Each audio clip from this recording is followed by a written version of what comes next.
우리 함께 기도하심으로 우리 7월 10일 우리 주일 예배 하나님 앞에 드리도록 그렇게 하겠습니다. 기도하겠습니다. 하나님 아버지 참으로 감사합니다. 오늘도 이렇게 예배의 자리에 저희들을 불러 모아주셔서 너무나 감사합니다. 우리가 섬기는 하나님 빛이시기 때문에 우리의 앞길을 비춰주시고 또 우리를 인도해 주시는 것을 저희들이 믿습니다. 또 하나님은 우리의 구원자이시기 때문에 우리가 어떤 어려움과 역경 가운데서도 우리를 구출해 주시는 것을 저희들이 경험할 수 있어서 너무나 감사합니다. 또 하나님은 우리의 피난처이십니다. 우리가 위험이 닥치고 어려울 때에 또 우리가 피할 곳이 있음을 저희들이 알고 또 이런 하나님을 우리가 아버지라고 부를 수 있는 귀한 특권을 저희들에게 허락해 주셔서 너무나 감사합니다. 오늘도 예배 가운데 함께하여 주시고 하나님 앞에 영광이 되게 하시고 또 오늘 예배 참석한 모든 분들이 이러한 하나님의 은혜를 경험하는 귀한 한 시간 될 수 있도록 도와주시기 원하오며 예수님의 이름으로 감사하며 기도하옵나이다. 아멘. 자, 오늘 우리가 나누게 될 하나님의 말씀은 시편 71편 특별히 18절 19절 말씀이 되겠습니다. 18절 19절 제가 봉독을 해 올리겠습니다. 하나님이여 내가 늙어 백발이 될 때에도 나를 버리지 마시며 내가 주의 힘을 후대에 전하고 주의 능력을 장래의 모든 사람에게 전하기까지 나를 버리지 마소서. 하나님이여 주의 의의가 또한 지극히 높으시니이다. 하나님이여 주께서 큰 일을 행하셨사오니 누가 주와 같으리까. 아멘. 오늘은 시편 71편 말씀을 중심으로 해서 내가 늙어 백발이 될 때에도 라는 이런 제목을 함께 좀 말씀을 나누기를 원합니다. 이 책이 나온 지 이제 거의 89년도에 나왔으니까 30년이 넘는데요. 아마 여러분들 한두 번은 들어보셨을 그런 책입니다. 1989년도에 출간이 되어서 1,500만 부 이상 팔렸고 전 세계의 한 38개 언어로 번역이 된 책인데요. 우리 한국말로는 성공하는 사람들의 7가지 습관 이렇게 타이틀로 나와 있습니다. 스티븐 카비라는 분이 쓴 책입니다. 비즈니스 하는 사람들만 읽는 것이 아니고 또 자기 개발을 위해서 이 책을 많이 읽게 되는데 지금도 이 책에서 그 첫 번째 장에서 나오는 얘기가 저한테는 지금도 기억이 납니다.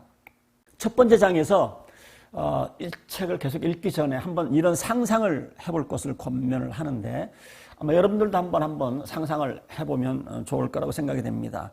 자, 여러분들이 장례식을 갖다 생각을 하시고 장례식 장면을 한번 상상을 한번 해보시기 바랍니다. 그래서 장례식장에 차를 몰고 도착을 해서 차에 내려서 문을 열고 들어서니까 여러분들이 잘 아는 익숙한 얼굴들이 안내를 하고 그 다음에 이제 접수도 보고 있습니다. 그 다음에 이제 장례식장에 문을 들어서니까 은은한 그 조용한 음악이 흐르고 이렇게 장례식장에 앉아 있는 사람들을 보니까 여러분들이 잘 아는 교회 식구들도 있고 친구들도 있고 또 친척들이 이렇게 앉아 있습니다. 앞에 보니까 한가운데 관이 있고 그 옆에 이렇게 조화들이 있습니다. 여러분들이 이제 앞에 나가서 이제 열려진 관을 이렇게 보면서 이게 누구 장례식인가 이렇게 보니까 딴 사람의 장례식이 아니고 자기 장례식이에요. 그러면서 여러분들이 자기 장례식이라고 생각할 때에 이 장례식장에 찾아온 사람들이 한마디씩 아니면 속으로 이렇게 이 사람이 어떤 인생을 살았는지 이렇게 얘기를 해줄 텐데 그때 그 사람들이 하는 말 굉장히 중요하다는 얘기죠. 여러분들에 대해서 어떤 말을 해주기를 원하는가 그거를 상상하면서 앞으로 남은 인생을 살면 나중에 후회가 없을 거라고 그렇게 권면을 하고 있습니다. 어떤 사람들은 그런 얘기를 하겠죠. 참 이 사람 참 극성스럽게 살았지 이렇게 얘기하는 사람들도 있을 것이고 참 이 사람은 다른 거는 몰라도 참 돈 버는 재주 하나는 있었지 이렇게 또 얘기하는 사람들도 있을 것이고 이 사람이 좀 세상적으로는 성공하지 못했지만 그래도 참 아내에게는 참 훌륭한 남편이었고 그래도 애들은 참 지극히 참 사랑했었지. 뭐 이렇게 또 얘기하는 사람도 있을 거라고 생각합니다. 또 어떤 분들은 또 의외로 이분 내가 굉장히 존경했고 이분의 삶을 내가 본받고 싶은 사람이었어 라고 또 얘기를 해주는 사람도 있을 거라고 생각을 합니다. 자, 여러분 어쨌든 장례식장에 와서 여러분들에 대해서 어떤 평을 해주기를 원하십니까? 그거를 여러분들의 인생의 목표로 삼으라라고 권면을 해주고 있습니다. 목사이기 때문에 아무래도 뭐 임종 자리에 많이 좀 가게 되는데 우리가 인생을 살면서 그렇게 중요했던 것들이 우리가 임종 자리에서는 그렇게 뭐 중요하지가 않습니다. 어떤 사람 뭐 임종 자리에서도 뭐 사업을 좀 확장을 하고 죽었으면 좋겠는데 뭐 이런 얘기하는 사람들 없어요. 결국은 임종 자리에 사는 얘기가 뭡니까? 내가 좀 가족들하고 시간을 더 많이 보내지 못했는데 또 우리가 신앙인이라고 한다면 좀 더 내가 하나님의 영광을 위해서 주의 일에 좀 더 힘을 썼어야 되는데 그러지 못한 것에 대한 안타까움을 표현하는 것을 이렇게 경험을 합니다. 우리는 또 신앙인이기 때문에 우리는 한 걸음 더 나아가야 되겠죠. 장례식장에서 사람들이 무슨 얘기를 해줬는가 이것도 중요하지만 우리가 장례식이 끝난 다음에 우리가 하나님 앞에 서게 되는데 하나님께서 뭐라고 평가를 해주실까? 우리는 한 걸음 더 나아가서 여기까지 우리는 생각을 해야 됩니다. 그래서 우리는 인생을 잘 살기 위해서는 시작에서 인생을 보지 말고 끝에서 인생을 되돌이켜 봐야 합니다. 어떤 사람들은 참 시작은 좋았는데 마지막 말년에 조금 좀 흉측하게 이렇게 끝맺을하는 사람도 간혹 우리가 봅니다. 그래서 우리가 내가 어떤 모습으로 죽고 어떤 모습으로 기억되기를 원하고 또 하나님께서 어떤 평가를 해주시기를 원하느냐 여기에 목표를 정하고 그 다음에 그것을 위해서 살게 되면 여러분들이 나중에 임종 자리에 가서 결코 후회하지 않는 나중에 하나님 앞에 섰을 때도 결코 후회하지 않는 인생을 여러분들이 살게 될 것입니다. 자, 그러기 위해서 우리가 좀 인생을 좀 오래 살은 그런 신앙인의 참 권면이 필요한데 오늘 우리가 두 절밖에 읽지는 않았지만 시편 71편이 좀 나이 들어서 쓴 그 시편인 것을 보게 됩니다. 71편 9절에 보면 늙을 때에 나를 버리지 마시며 내 힘이 쇠약할 때 나를 떠나지 마소서. 우리가 함께 읽은 오늘 핵심 구절 18절에도 보면 하나님이여 내가 늙어 백발이 될 때에도 나를 버리지 마시며 그러니까 오늘 이 시편 71편은 굉장히 좀 인생을 오래 살았던 사람이 쓴 시라는 것을 우리가 알 수가 있습니다. 그리고 또 재미있는 것은 우리가 좀 일반적인 생각으로 좀 나이가 들면 그래도 좀 편하게 살 거라고 생각을 하는데 오늘 이 시편 기자는 계속해서 나이가 들어도 계속 핍박과 고난과 역경이 있다라고 얘기를 해주고 있어요. 71편 1절에 보면 주님 내가 주님께로 피합니다. 보호해 주시고 수는 일이 없게 해 주십시오. 지금 일어나는 일이에요. 나이 들어서도 주님 나를 보호해 달라고 내가 주님께로 피하기를 원합니다. 이런 고백을 합니다. 10절에도 마찬가지예요. 내 원수들이 내게 대하여 말하며 내 영혼을 엿보는 자들이 서로 꾀하여 뭐 이런 어려움을 고백하고 있습니다. 나이가 들면 원수도 없고 그냥 화평스럽게 지낼 것 같은데 그렇지 않다라는 거예요. 13절도 마찬가지입니다. 내 영혼을 대적하는 자들이 수치와 멸망을 당하게 하시며 나를 모해하려는 자들에게 욕과 수욕이 덮이게 하소서.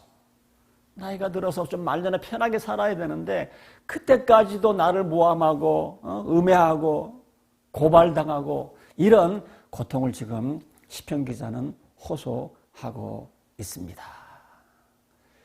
자, 우리가 시편 72편을 통해서 정말 좋은 교훈을 하나 얻을 수가 있는데요. 그것은 뭡니까?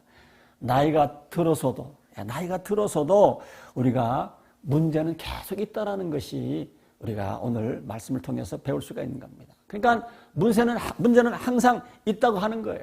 우리 애들 키우시는 분들 애가 조금 크면 편해질 것 같죠?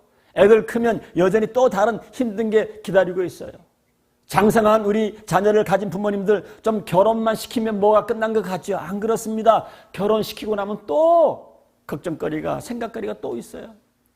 사업하시는 분들 조금 확장이 되고 안정이 되면 편해질 것 같지요. 사업이 크고 그러면 또 문제가 있습니다. 우리 미국에서 이 참 신분 문제 참 중요한데, 참 신분 문제 해결되면 참 편하게 미국 생활 살 것 같죠. 신분 문제 해결돼도 또 다른 어려움이 우리 앞에 놓여 있습니다. 경제적인 여유가 조금 생겨서 은행에 조금 잔고가 어느 정도 되면 편해지지 않을까. 경제적인 여유가 생기면 또 다른 예기치 않은 일들이 생기게 마련입니다. 결국은 젊을 때는 젊은 대로, 또 중년 때는 중년 대로, 또 늙어서는 늙어서대로 문제가 있어요. 돈이 없으면 없는 대로, 있으면 있는 대로 문제가 있습니다. 애들이 어리면 어른들의 문제가 있고 크면 큰 대로 문제가 있어요. 결론은 뭐예요? 오늘 시편 71편 말씀을 통해서 얼른 깨달아야 되는 것은 문제는 항상 있다라는 얘기입니다. 자, 이렇게 뻔한 얘기를 하는 이유가 뭐냐면, 우리가 문제는 항상 있기 마련인데 문제 없이는 어떤 상황, 이거를 꿈꾸고 살아가는 사람들이 많이 있어요. 그렇기 때문에 나에게 문제가 생기면 굉장히 당황하는 겁니다. 한국의 그 개그 프로그램에 보니까 그 프로그램 중에 하나가 당황하셨습니까? 뭐 이런 해서 웃기는 코너가 있었는데, 우리 신앙인들도 안 믿는 사람이나 똑같이 문제가 생깁니다. 그래서 신앙생활 하면서 문제가 생기면 하나님 나에게 왜 이런 어려움을, 문제를 하나님 허락하셔서 이렇게 어렵게 만드십니까? 그러면서 하나님을 원망하는 사람도 봅니다. 여러분, 문제는 항상 있습니다. 신앙인들도 있어요. 목사들도 있습니다. 문제는 항상 있기 마련인데 문제가 생기면 많은 사람들이 이 문제를 인정하지 않으려고 그러고 피하려고 그러든지 아니면 무리한 수를 써서 이거를 제거해 보려고 하는 분들이 있습니다. 여러분, 빨리 인지하시기 바랍니다. 시편 기자는 71편에서 인생을 아주 오래 산 다음에 우리들에게 얘기를 해주고 있어요. 내가 인생을 살아보니까 문제는 여전히 있더라. 자, 그래서 우리는 문제가 없는 상황, 문제가 없을 때를 기다리지 마시고 우리가 해야 될 것은 뭐예요? 이런 문제 가운데 안식을 찾고 이런 문제 가운데 기뻐하면서 사는 법을 우리가 배우는 것이 중요합니다. 그런데 문제 가운데 이렇게 힘을 얻는 것, 인간적인 노력, 의지력으로는 되지를 않습니다. 이게 언제 가능합니까? 우리가 이런 문제가 있을 때에 이 문제 가운데서도 예수님과 함께 동행하는 것, 예수님과 함께 길을 걸어갈 때에 이것이 가능해요. 예수님이 말씀하셨어요. 마태복음 11장 28절, 29절, 30절. 예수님께서 이런 문제 가운데서도 우리에게 힘을 주시겠다고, 레스트를 주시겠다고 우리들에게 약속하셨습니다. 여러분들 잘 아시는 수고하고 무거운 짐진 자들아 다 내게로 오라. 내게로 오기만 하면 문제를 없애주는 주는 것이 아니고 문제가 있는 가운데서도 내가 너에게 힘을 주겠다, 이렇게 약속을 하셨어요. 계속해서 나는 마음이 오냐고 겸손하니 나의 멍에를 메고 나한테 배워라. 그리하면 너희는 마음에, 그 다음에 등장하는 단어가 또 쉼을 줄 것이다. I will give you rest. 내가 쉼을 줄 것이다. 여러분, 여기서 주님께서 말하시는 멍에나 짐은 지금 우리가 얘기하는 이런 문제는 아닐 거예요. 그렇지만 이 원칙은 똑같은 것이 예수님께서 쉼을 약속을 하셨는데, 문제는 뭐예요? 문제나 멍에를 제거해 주신다고 얘기하신 것이 아니라 여전히 나에게 문제는 있지만 그 문제와 함께 멍에와 짐을 지고서 맛보는 그런 쉼을 우리에게 약속을 하셨어요. 그리고 예수님이 이것이 가능하다라고 말씀을 하셨어요. 자, 그럼에도 불구하고 왜 우리가 쉼을 얻지가 못하는가? 그러니까 내가 쥐고 있어서 그래, 내가. 어떤 분들은 예배에 참석을 하고 기도에 참석을 해서 짐을 내려놓는 듯한데 또 성전문을 나설 때 보면 또 그 짐을 도로 챙겨가지고 또 가요. 우리가 예수님과 더불어 우리가 살 것 같으면 내 대신 짐을 지어 계시는 분이 계시기 때문에 우리가 그 문제 가운데서도 그 가운데서도 쉼을 얻을 수가 있는데, 문제는 뭐예요? 우리가 주님 앞에 그것을 맡기지 못하는 거예요.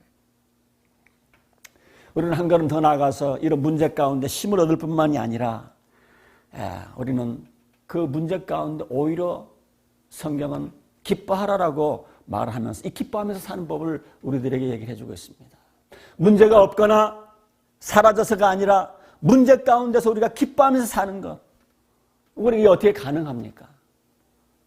로마서 8장 28절에 사도 바울은 이렇게 말합니다. 하나님을 사랑하는 사람들, 곧 하나님의 뜻대로 부르심을 입은 사람들에게는 모든 일을 협력해서 선을 이루신다라고 하는 것을 우리는 압니다. 이렇게 사도 바울은 얘기를 해주고 있습니다. 여기 문맥을 보시면 여기 무슨 일이라고 하는 것은 사실 고난과 역경입니다. 고난과 그 역경 가운데서도 하나님이 선을 이루실 줄을 알기 때문에, 그래서 사도 바울은 아주 당차게 나도 알고 너도 알고 우리가 경험해봤지 않는가. 시편 71편을 쓴 이 기자도 그런 얘기를 하고 있는 거예요. 그래서 나중에 후반부에 보면 그러나 그 문제 가운데서도 내가 하나님을 찬양하기를 원합니다. 이런 고백을 하고 있는 겁니다. 때로는 하나님께서 왜 우리들에게 이런 문제를 허락하십니까? 사실은 그 문제가 우리들을 위한 것일 수가 있어요. 그런 문제를 통해서 뭐예요? 우리를 깎으셔서 예수님처럼 닮게 만드는, 사실은 그 문제가 우리에게 유익이 될 수도 있어요. 때로는 그런 문제를 통해서 더 큰 복을 받을 수 있는 그런 기회를 만들어 주시기도 하시고요. 어떤 때는 그런 문제를 통해서 복 받을 수 있는 사람으로 준비시켜 주시기도 하시고. 그래서 하나님의 사랑에 잡힌 사람들은 문제인 것 같은데 지내고 보면 그 문제가 아니었어요. 결국은 그것이 하나님께서 복으로 사용하신 것을 보게 됩니다. 우리 주위에서는 직장에서 그 해고의 그 위험이 있을 때 해고당하지 않게 해달라고 막 기도를 하는 사람들이 있어요. 그럼에도 불구하고 해고를 당합니다. 그래서 찾다가 조그만 비즈니스를 시작했는데 그 비즈니스가 대박이 나는 그런 분들도 있습니다.